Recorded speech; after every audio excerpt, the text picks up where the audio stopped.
महादेव शिव अक्सर एक तपस्वी के रूप में दिखाए जाते हैं, ध्यान में लीन, सर्पों और भस्म से सजे हुए।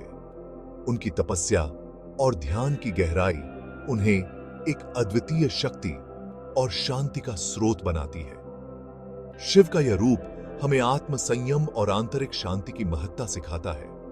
वो विनाश और सृजन की शक्तियों का प्रतिनिधित्व करते हैं, अपार शक्ति और वैराग्य के देवता।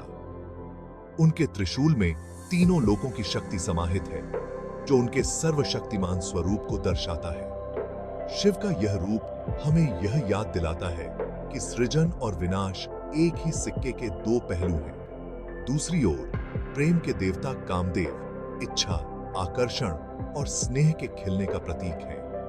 कामदेव का यह रूप हमें जीवन में प्रेम और आकर्षण की महत्ता को समझाता है। उनके बिना जीवन में रंग और उमंग की कमी हो सकती है।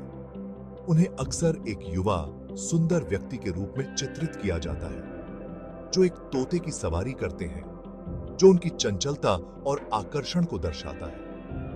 कामदेव का यह रूप हमें यह सिखाता है कि प्रेम और आकर्षण जीवन के महत्वपूर्ण अंग हैं। उनके तरकश में फूलों के तीर भरे होते हैं, जो प्रेम की लपटों को प्रज्वलित करते हैं। ये तीर न केवल प्रेम की भावना को जगाते हैं, बल्कि जीवन में सौंदर्य और आनंद का भी प्रतीक हैं।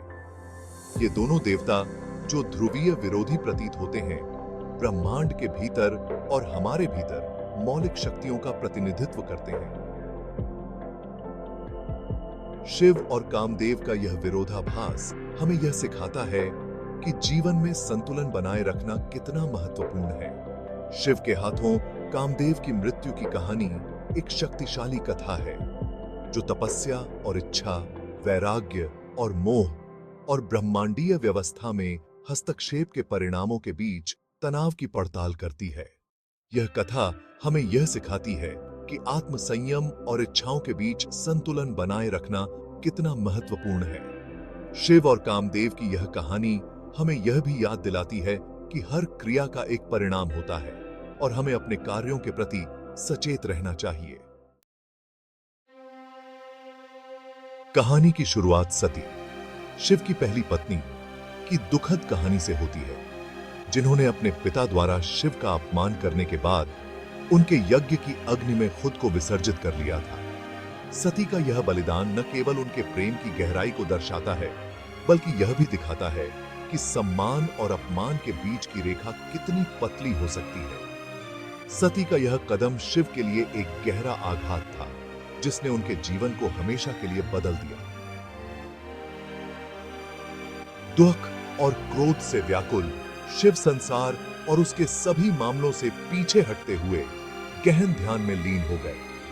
उन्होंने अपने आप को एकांत में बंद कर लिया, जहां वे अपने दुख और क्रोध को शांत करने की कोशिश कर रहे थे। शिव का यह ध्यान इतना गहरा था कि उन्होंने संसार की सभी गतिविधियों से खुद को अलग कर लिया। इस वापसी ने ब्रह्मांडीय संतुलन को खतरे में डाल दिया। शिव की अनुपस्थिति ने ब्रह्मांड में एक अराजकता पैदा कर दी, जिससे ग्रहों की स्थिति बिगड़ गई और तारों और आकाश गंगाओं में असंतुलन आ गया। यह असंतुलन ब्रह्मांड के हर कोने में महसूस किया गया। शिव के शोक में डूबे होने के कारण दुनिया उनकी रचनात्मक और विनाशकारी ऊर्जाओं से वंचित थी, जो जीवन और मृत्यु के चक्र के लिए आवश्यक है।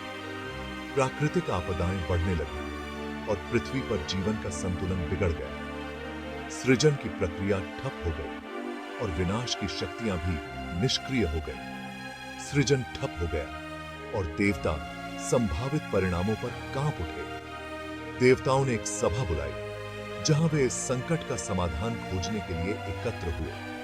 वे जानते थे कि शिव को इस गहरे ध्यान से बाहर लाना ही एकमात्र उपाय था, लेकिन यह कार्य कितना कठिन होगा, इसका अंदाजा किसी को नहीं था। देवताओं की चिंता और भय ने इस सभा को और भी गंभीर बना दिया।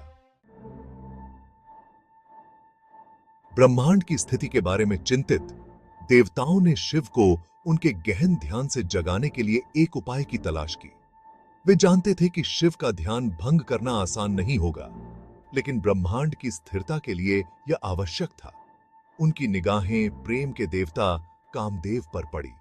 कामदेव, जो अपने प्रेम के तीरों के लिए प्रसिद्ध थे, देवताओं की एकमात्र आशा थे। उनके दिव्य तीर, जो सबसे ठंडे दिलों में भी प्रेम को प्रज्वलित करने में सक्षम थे, शिवसीकी को उनके दुख से जगाने की एकमात्र आशा की तरह लग रहे थे। देवताओं को विश्वास था कि कामदेव का तीर शिव के कठोर हृदय को भी पिघला सकता है। अंतर्निहित खतरे के बावजूद कामदेव ने मदद करने के लिए सहमति व्यक्त की, क्योंकि वो इस विकट स्थिति को समझते थे। उन्होंने अपने कर्तव्य को समझा और देवताओं की सहायता करने का निर्णय लिया। यह कार्य जोखिम से भरा था, क्योंकि शिव का क्रोध पौराणिक था, और अगर शिव का ध्यान भंग हुआ तो उनका क्रोध भयंकर हो सकता था। लेकिन ब्रह्मांड का भाग्य अधर में लटका हुआ था। देवताओं को यह जोखिम उठाना ही था, क्योंकि ब्रह्मांड की स्थिरता और संतुलन को बनाए रखना अत्यंत आवश्यक था। कामदेव ने अपने तीर को तैयार किया और देवताओं की उम्मीदों के साथ उन्होंने शिव की ओर निशाना साधा। जैसे ही शिव अपने चारों ओर की दुनिया से बेखबर गहन ध्यान में बैठे थे, कामदेव ने निशाना साधा। प्रेम और इच्छा के सार से युक्त उनके दिव्य तीर ने शिव के हृदय को भेद दिया। प्रभाव तात्कालिक था। शिव, उनका ध्यान भंग हुआ। उन्होंने अपना तीसरा नेत्र खोला, जो ब्रह्मांडीय ऊर्जा का एक धधकता हुआ इन्फर्नो था। इस दिव्य अग्नि की तीव्रता ने कामदेव को भस्म कर दिया, उन्हें राख में बदल दिया। देवता भयभीत होकर देखते रहे, क्योंकि प्रेम के देवता शिव के क्रोध से भस्म हो गए थे। उनकी योजना उलटी पड़ गई थी, और ब्रह्मांड अभी भी शिव की सक्रिय भागीदारी के बिना था। फिर भी शिव का दुख बदलना शुरू हो गया था। तीर हालांकि भस्म हो गया था, उनके भीतर प्रेम की एक किरण छोड़ गया था, एक चिंगारी, जिसने अंततः उन्हें पार्वती, सती के पुनर्जन्म के लिए प्रेरित किया और उन्हें वापस दुनिया में लाया। कामदेव के बलिदान की कहानी नेक इरादों के साथ भी किसी व्यक्ति की आध्यात्मिक यात्रा में हस्तक्षेप करने के गंभीर परिणामों पर प्रकाश डालती है। शिव का ध्यान दुख से उबरने का उनका तरीका था, और इसे बाधित करना, हालांकि अधिक अच्छे के लिए था, विनाश का कारण बना। ब्रह्मांड की भलाई के लिए कामदेव की अपने अस्तित्व को जोखिम में डालने की इच्छा सच्चे प्रेम की निस्वार्थ प्रकृति और इसके द्वारा किए जाने वाले बलिदानों को रेखांकित करती है। उनका कार्य ब्रह्मांडीय कर्तव्य का कार्य था, भले ही इससे उनकी मृत्यु हुई। शिव का गहन ध्यान एकाग्रता और ध्यान की शक्ति का प्रतिनिधित्व करता है। ध्यान के माध्यम से भौतिक दुनिया को पार करने की उनकी क्षमता, चेतना की उच्च अवस्थाओं को प्राप्त करने के लिए मानव मन की क्षमता का प्रमाण है। हालांकि कहानी अत्यधिक अलगाव के प्रति भी आगाह करती है, जबकि आध्यात्मिक विकास के लिए महत्वपूर्ण दुनिया से पूरी तरह से हटने से असंतुलन पैदा हो सकता है, जैसा कि शिव की लंबी अनुपस्थिति में देखा गया है। शिव संहारक, परम निर्माता भी हैं। कामदेव को नष्ट करने के उनके कार्य ने प्रेम के एक नए रूप के उभरने का मार्ग प्रशस्त किया। एक ऐसा प्रेम जिसने शारीरिक इच्छा को पार कर लिया और एक गहरे, अधिक आध्यात्मिक संबंध को अपनाया। यह द्वैत शिव के स्वभाव के केंद्र में है। वह जीवन और मृत्यु, सृजन और विनाश के चक्रीय स्वभाव का प्रतीक है, जो हमें याद दिलाता है कि अंत अक्सर नई शुरुआत के अवसर होते हैं। कहानी प्रेम की पारंपरिक धारणा को केवल रोमांटिक या शारीरिक रूप से चुनौती देती है।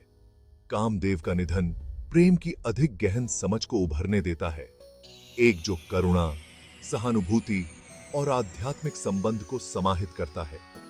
पार्वती के साथ शिव का अंतिम मिलन प्रेम के इस विकसित रूप का प्रतिनिधित्व करता है, एक ऐसा प्रेम जो भौतिक क्षेत्र की सीमाओं को पार करता है और ईश्वरीय को गले लगाता है।